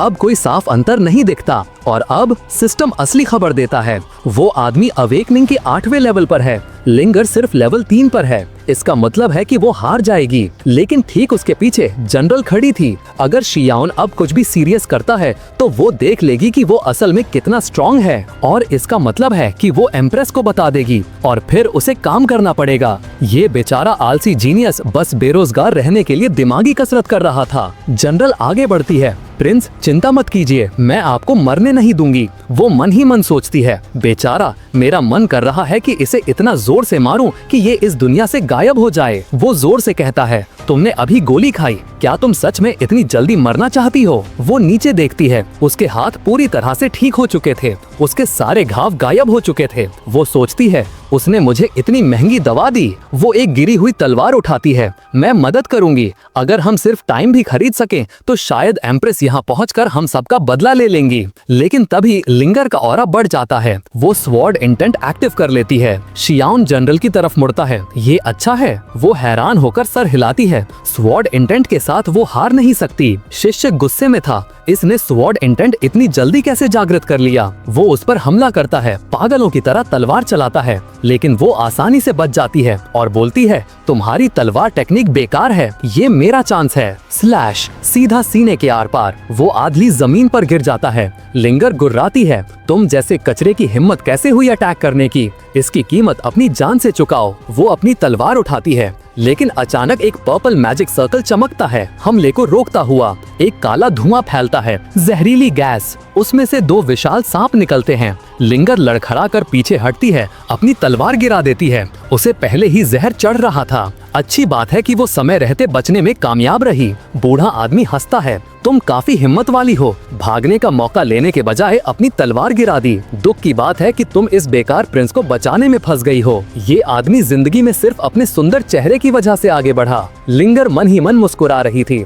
बेचारे बेवकूफ, इन्हें अंदाजा भी नहीं है कि प्रिंस असल में कितना डरावना है। लेकिन रुको, क्या प्रिंस लड़ना चाहता है? एक ऑस्कर वर्दी परफॉर्मेंस देते हुए शियाओन आगे बढ़ता है और कहता है, रुको बूढ़े आदमी, मैं जानता हूँ तुम कौन हो और तुम क्या कर सकते हो। मैं तुम्हें एम्प्रेस के सारे राज बताने को तैयार हूँ। मैं बस जीना चाहता हूँ। जनरल हाफ जाती है, योर हाइनेस, आप ये क्या कर रहे हैं? लेकिन लिंगर उसका हाथ पकड़ती है और फुसफुसाती है, चिंता मत करो, प्रिंस को अच्छे से पता है कि वो क्या कर रहा है। कुछ चीजें हैं जो मैं तुम्हें अभी नहीं बता सकती। गार्ड सोच रही थी, ये इतनी अजीब क्यों हो गई है? बूढ़ा आदमी रुक जाता है। एम्प्रेस के राज तुम कहते हो? अगर राज काम का हुआ तो मैं तुम्हें जिंदा छोड़ दूंगा। शियाओन सर हिलाता है, ठीक है, पहले इन्हें जाने दो। अगर मैं जिंदा ना भी बचूं तो कम से कम 2 लोग तो सुरक्षित रहेंगे। जनरल हैरान रह जाती है, रुको, वो पहले हमें बचाने की कोशिश कर रहा है। वो आगे बढ़ती है, योर एक्सेलेंसी, आपको बचाना हमारा कर्तव्य है। मुझे राज बताइए,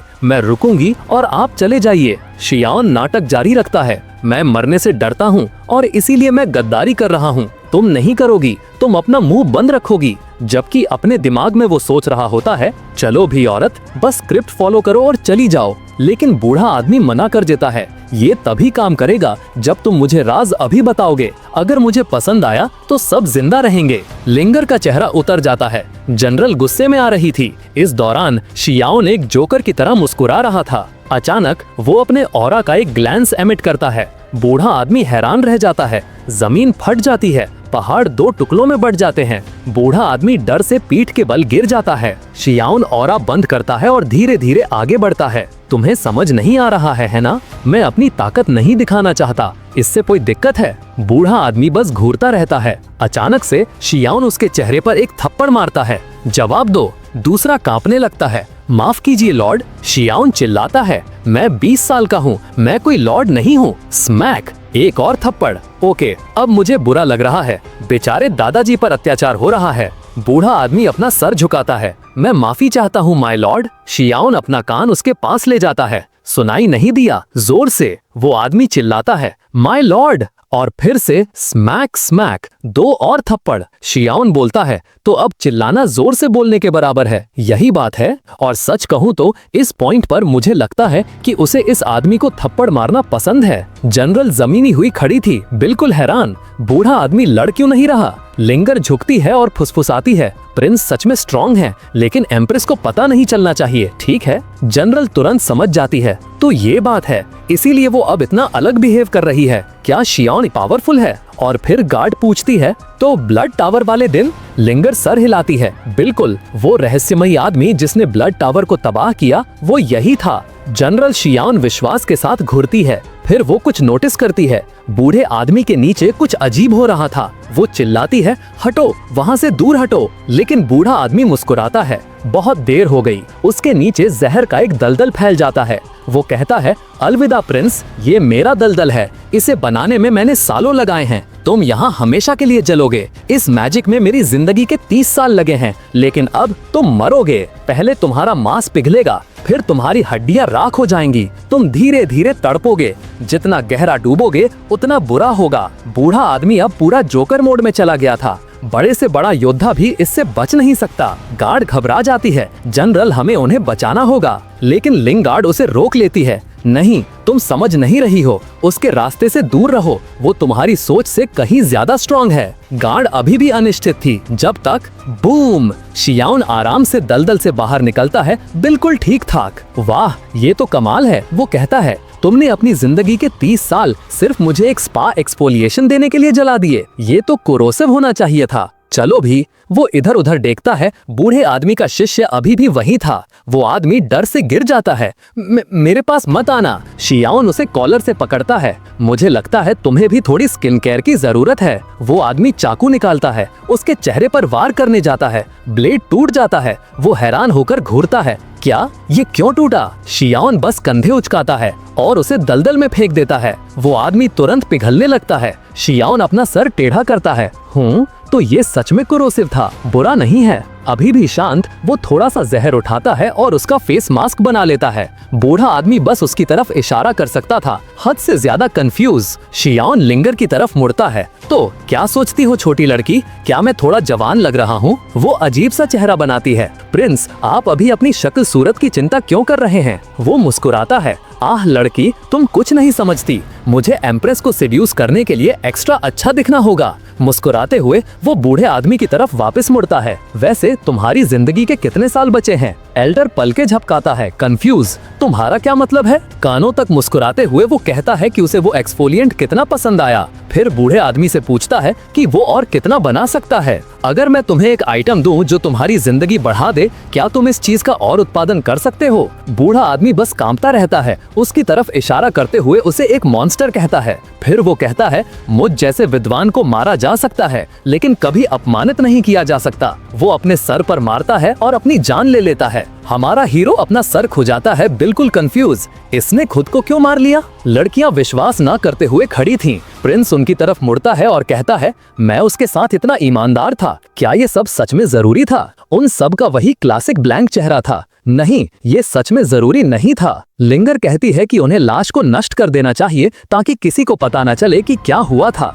दूसरी गार्ड सहमत होती है, कहती है कि उन्हें खास तौर पर जहर के दलदल से छुटकारा पाना होगा। बदकिस्मती से जब प्रिंस ने पहले अपना ऑरा एमिट किया था तो उसने पहाड़ों को 2 हिस्सों में तोड़ दिया था, तो हाँ, सबूत मिटाना थोड़ा मुश्किल होने वाला है। शियान पूछता है, लिंगर, अगर हम इसी तरह चलते रहे तो हम ग्रेट यान डायनेस्टी की तरफ जा रहे हैं, है ना? वो सर हिलाती है, हाँ, क्यों योर हाइनेस, आप क्या करना चाहते हैं? मैं बस लाशों को नष्ट करना चाहता हूँ, जैसा तुमने कहा। और वो एक पंच मारता है। वो अपनी आंखें बंद कर लेती हैं, फिर वो बस अपने मुंह से कुछ हवा फूंकती है, बूम, एक टॉर्नेडो बन जाता है। योर हाइनेस, वो पूछती है, क्या ये सब सच में जरूरी था? शियान कंधे उचकाता है, वेल, अब जब सब कुछ पूरी तरह बदल गया है, मुझे यकीन है कोई निशान नहीं बचा है। उसने पूरे पहाड़ मिटा दिए, पूरे बैटलफील्ड को समतल कर दिया, पीछे सिर्फ एक सपाट मैदान छोड़ दिया। जनरल कहती है, प्रिंस, आप ऐसे ही पूरी दुनिया को नहीं बदल सकते। वो जवाब देता है, वैसे भी कोई उन पहाड़ों को याद नहीं करेगा, कम से कम जहर का दलदल तो अब दफन हो गया है। वो हाथ अपने चेहरे पर रखे खड़ी थीं, जैसे कह रही हो, प्रिंस ये ऐसे काम नहीं करता। फिर अचानक वो थोड़ा कूदता है। वो भूल गया था कि ठीक बगल में एक शहर है, वो शायद उन पहाड़ों को मिस नहीं करेंगे, है ना? गार्ड उसे बताती है, कोई बात नहीं, शहर के चारों तरफ एक प्रोटेक्टिव बैरियर है, कोई भी सच में नहीं देख सकता कि बाहर क्या हो रहा है। वो राहत की सांस लेता है, अच्छा है, एक सेकंड के लिए मुझे लगा कि मेरी आलसी जिंदगी खत्म हो गई। वो गार्ड को अलविदा कहता है, मैं वापस जा रहा हूँ, वाइन मत भूलना, ठीक है? वो उसे जाते हुए देखती है। ये प्रिंस सच में अनोखा है। ज्यादा पावर होते हुए भी उसे सिर्फ बेकार होने की इमेज बनाए रखने की परवाह है, और वो अपने पति के एक इल्यूजन के कंधे को छूती है जो सच कहूँ तो काफी हद तक शियोन जैसा दिखता है। सीन बदलता है शहर के अंदर। लोग घबराहट में इधर उधर भाग रहे हैं। डार्क सूल हॉल के दुश्मन आ रहे हैं, लेकिन फिर वो रुकते हैं और आसपास देखते हैं। रुको, पहाड़ कहाँ हैं? यहाँ पहाड़ नहीं थे क्या? गार्ड पहुँचती है। मेयर, अब सब ठीक है, आप वापस जा सकते हैं। मेयर अपना सर खुजाता हुआ चला जाता है। हाँ, मैं कसम खा सकता हूँ कि ठीक यही पहाड़ थे। घर जाते समय लिंगर प्रिंस ने जो कुछ किया उसके बारे में बात करना बंद नहीं करती। वो ये भी बताती है कि वो एक आदमी के शरीर में बहते खून को सुन सकता था। जनरल आइग्रो उठाती है। रुको, अगर उसकी सुनने की शक्ति ऐसी है तो क्या तुम्हें लगता है कि उसने हमें अपने पीछे बात करते हुए नहीं सुना होगा? शियोन बीच में बोलता है। बिल्कुल, मैंने तुम्हें सुना। हमेशा कहती हो कि मैंने हर मैजेस्टी को अपने मर्दाना चार्म से सिड्यूस किया, और ये कि मेरे पास पहले से ही पूरी बाल्टी होने के बावजूद मुझे बर्तन से भी एक स्कूप चाहिए था। साफ साफ इशारा करते हुए कि मेरे पास एम्प्रेस है, लेकिन मैं लिंगर के भी पीछे हूँ। लिंगर अपने घुटनों पर गिर जाती है। मुझे माफ कर दीजिए, ऐसा फिर कभी नहीं होगा। वो हंसता है। कोई बात नहीं, मुझे सच में इन चीजों से फर्क नहीं पड़ता। फिर लिंगर पालके झपकाती है। रुको, मेरा अपना गार्ड मेरे ही घर में मेरे बारे में गॉसिप कर रहा था। गार्ड जम जाती है। ओ नहीं, उसे अभी याद आया कि उसने वो मैसेज भेजा था। सीन शिफ्ट, लिंगर का घर। हमारा हीरो वहाँ है। ठीक है, अब घर जाओ। वो मुंह बनाती है। मैं नहीं जाना चाहती, मैं आपके साथ डिनर करना चाहती हूँ। शियोन गुस्से में कहता है। नहीं, बस बहुत हुआ। तुम हर दिन पैलेस में डिनर कर रही हो। तुम्हारे डैड हर रात मुझ पर चिल्लाते हैं और मैं इससे थक गया हूँ। गार्ड गड़बड़ाती है। सच में प्रिंस की सुनने की शक्ति कुछ और ही है। लिंगर बहुत प्यार से आगे बढ़ती है। चलिए ना योर एक्सीलेंसी, मुझे पैलेस में रहने दीजिए। वो कहता है, इतनी बोरिंग मत बनो। वो उसका हाथ खींचता है। मेरा पीछा करना बंद करो, और तुम्हें सच में अपने पिता की कद्र करना सीखना चाहिए। जब मैं तुम्हारी उम्र का था तब मेरे माँ या बाप नहीं थे। मुझे गोद लिया गया था। जल्दी हथियार चलाना सीखना पड़ा। वो उसकी पीठ पर हल्के से थपथपाता है जैसे वो एक बच्ची हो। तुम्हें एहसास नहीं है कि तुम कितनी खुशकिस्मत हो। दोनों चौंक जाते हैं। फिर वो मुड़ता है, हाथ उठाता है और कहता है, गुड नाइट। प्रिंस चला। लिंगर अजीब तरह से खड़ी रहती है। ठीक है, मैं अब घर चली जाती हूँ। लेकिन शियोन वापस मुड़ता है और उसके सर पर एक छोटी सी थपकी देता है। एक वाइड मुस्कान के साथ वो कहता है, गुड गर्ल, अब घर जाओ। तभी उसके पिता आ जाते हैं। तुम क्या कर रहे हो? वो पूछते हैं। प्रिंस, आप हर मैजेस्टी के पति हैं। आप दूसरी औरतों के साथ इस तरह हाथ कैसे लगा सकते हैं? गार्ड तुरंत बीच में आती है। सर जांग, प्रिंस और जनरल बिल्कुल मासूम हैं। आपकी हिम्मत कैसे हुई ऐसे गंदे आरोप लगाने की? अजीब फील करते हुए वो आदमी हकलाता है। नहीं नहीं, मेरा वो मतलब नहीं था। एक और औरत बोलती है। सर जांग, आप ग्रैंड जनरल से शादीशुदा हैं। आपका एक ऊंचा पद है। आपको प्रिंस पर इस तरह आरोप नहीं लगाना चाहिए। ठीक है, वो उस मसल बाउंड योद्धा औरत से शादीशुदा है जो नॉर्थ में एम्प्रेस के साथ लड़ रही है। वो आदमी अब पूरी तरह से टूट चुका था। वो सोचने लगता है कि गार्ड भी शायद शियोन के चार में आ गई है। जनरल बोलती है, मुझे लगता है आप सिचुएशन को गलत समझ रहे हैं। मैं बस ये कह रही हूँ कि प्रिंस को इस तरह जज करना सही नहीं है। लिंगर कहती है, आपकी जानकारी के लिए प्रिंस असल में मुझे घर पर रहने और आपके साथ ज्यादा समय बिताने के लिए मना रहे थे। वो समझाने की कोशिश करते हुए झुका हुआ है। नहीं बेटी, मेरा वो मतलब नहीं था। हमारा हीरो उसे हाथ से इशारा करता है। वेल, ये एक पारिवारिक मामला है ना मिस्टर जांग? मैं आपको इस पर छोड़ता हूँ। उफ, और लिंगर और गार्ड दोनों उसके साथ चली जाती हैं। बेचारे मिस्टर जांग बस वहीं खड़े रह जाते हैं। आखिर हो क्या रहा है? दक्षिणी शरणार्थियों का मुद्दा अभी भी हल नहीं हुआ है और अब उसकी बेटी इस तरह बिहेव कर रही है। लेकिन इससे पहले कि वो पलके झपका पाता, वो तीनों वापस आकर उसे घूर रहे थे। अगली चीज जो आप देखते हैं वो हमारे हीरो के लिए एक दावत तैयार कर रहा है। लिंगर समझाती है, मेरे डैड हमेशा से ऐसे हैं। वो कभी एक मार्शल आर्टिस्ट नहीं थे, इसलिए उन्होंने मेरी माँ को जीतने के लिए इस तरह के चालाक चाम का इस्तेमाल किया। वो पूरे राज्य के सबसे अच्छे कुक हैं। आदमी उसके सर पर मारता है। तुम्हारी हिम्मत कैसे हुई अपने पिता के बारे में इस तरह बात करने की? वो शियोन की तरफ देखता है और सोचता है, मेरी बेटी इस प्रिंस के आसपास इतनी घबराई हुई क्यों है? पता है क्या, ना पूछना ही बेहतर है। वो एक ग्लास उठाता है। ये वाइन आपकी शान में है योर हाइनेस। कृपया पहले कही बातों के लिए मेरी माफी स्वीकार करें। मेरी लिंगर एक परेशानी है और हाल ही में वो आपको काफी परेशान कर रही है। शियोन इसे टाल देता है। कोई बात नहीं, चलो खाते हैं। वो बूढ़े आदमी को थम्स अप देता है। आपका खाना सच में लाजवाब है। ये हुई ना जिंदगी। वो बस खाता रहता है और मिस्टर जांग वहीं बैठ सोच रहे हैं। कोई कभी नहीं सोच सकता कि इस पतले प्रिंस की इतनी बड़ी भूख होगी। शियोन अचानक उसे देखता है और वो आदमी जल्दी से नॉर्मल एक्ट करने की कोशिश करता है। प्रिंस, अगर आपके मन में कुछ है तो हिचकिचाइए मत, कृपया खुलकर बोलिए। हमारा हीरो कहता है, वेल मिस्टर जांग, मेरी एक रिक्वेस्ट है। क्या ये ठीक रहेगा अगर मैं यहाँ खाने और पीने के लिए अक्सर आता रहूं? आपका खाना बहुत अच्छा है। जांग सोच रहा है, ये बदमाश, मैंने ये सिर्फ माफी मांगने के लिए बनाया था और अब ये चाहता है कि मैं एक सरकारी मंत्री इसका पर्सनल शेफ बन जाऊं। बिल्कुल नहीं। फिर शियोन अपनी हाथ टेबल पर मारता है और एक रिंग फेंकता है। अंदर 1,000,000 स्पिरिट स्टोन्स। उन्हें निकालते हुए शियोन कहता है, ये है दक्षिण में शरणार्थी संकट में मदद के लिए। मिस्टर जांग का पूरा रवैया बदल जाता है। प्रिंस, आप कल क्या खाना चाहेंगे? बस बताइए, मैं अभी सामान ले आऊंगा। वो अपनी बेटी की तरफ इशारा करता है। तुम कल मेरे लिए एक शेफ की यूनिफॉर्म खरीद रही हो, समझी? औरतें हैरान खड़ी थीं। अभी क्या हुआ? जांग सोच रहा है, मेरी सबसे बड़ी समस्या शरणार्थी मुद्दा था। इस पैसे से मैं इसे तुरंत हल कर सकता हूँ। ठीक है, मैं एक शेफ बन जाऊंगा, क्यों नहीं? वो स्पिरिट स्टोन्स उठाता है, उन्हें अपने हाथों में घुमाता है। क्या आपको यकीन है कि इनका इस्तेमाल करना सुरक्षित है? उसे शक होने लगता है कि शियोन ने उन्हें एम्प्रेस से चुराया है। प्रिंस जवाब देता है, रिलैक्स, ये उस शख्स से भुगतान था जिसने मेरी बेइज्जती की थी। जांग आईब्रो उठाता है, किसी ने आपकी बेइज्जती की और उसके पास इतना पैसा था? शियोन बस कंधे उचकाता है, ये सब पुरानी बातें हैं। फिर वो झुकता है और फुसफुसाता है, बस हर मैजेस्टी को इसके बारे में पता न चले, ठीक है?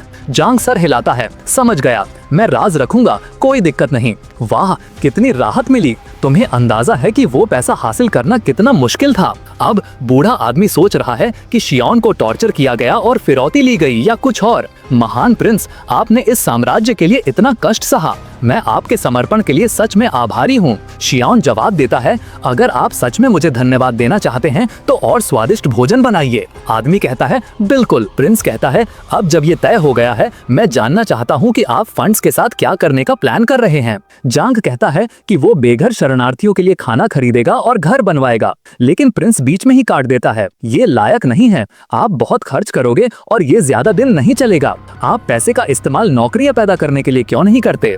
जांग कंफ्यूज है, आपका ठीक ठीक क्या मतलब है? शियोन समझाता है, इन शरणार्थी गैंग्स के पास सब कुछ है सिवाय एक चीज के, स्ट्रक्चर। तो उन्हें काम पर रखो, उन्हें असली काम दो। उन सभी गैंग मेंबर्स को पुल ठीक करने, सड़कें बनाने, खेत ठीक करने में लगा दो और जब वो ये कर रहे होंगे तो वो खुद को खाना खिलाएंगे। आप एक समस्या से दो समस्याएं हल करते हैं, ऐसा क्यों नहीं करते? साथ ही इससे गैंग्स टूट जाएंगे और उनका प्रभाव कमजोर हो जाएगा। जांग पीठ टिकाकर बैठ जाता है, प्रभावित होकर। ये सच में एक शानदार आइडिया है। वो कहता है, प्रिंस, आपको जो भी खाने का मन हो बस मुझे बता दीजिएगा। जांग कहता है, मैं आगे बढ़कर इस प्लान को शुरू करूंगा। हमारा हीरो पीठ टिकाकर बैठ जाता है, संतुष्ट। अब ये हुई ना बात। 3 दिन बाद बारबेरियन मोर्चे पर वापस। एम्प्रेस अभी भी गहरी साधना में थी, लेकिन बारबेरियन एहलर नोटिस करता है कि वो अगले लेवल पर पहुंचने वाली है और तुरंत भागने का फैसला करता है, लेकिन बहुत देर हो चुकी थी। वो अपनी आंखें बीच ब्रेक थ्रू में खोलती है, उसके चारों तरफ एनर्जी का एक ब्लास्ट होता है। वो अब पूरी तरह से ड्रैगन बॉल जी मोड में है और फिर वो कहती है, अगर तुम मेरी तलवार से तेज भाग सकते हो तो आगे बढ़ो और कोशिश करो।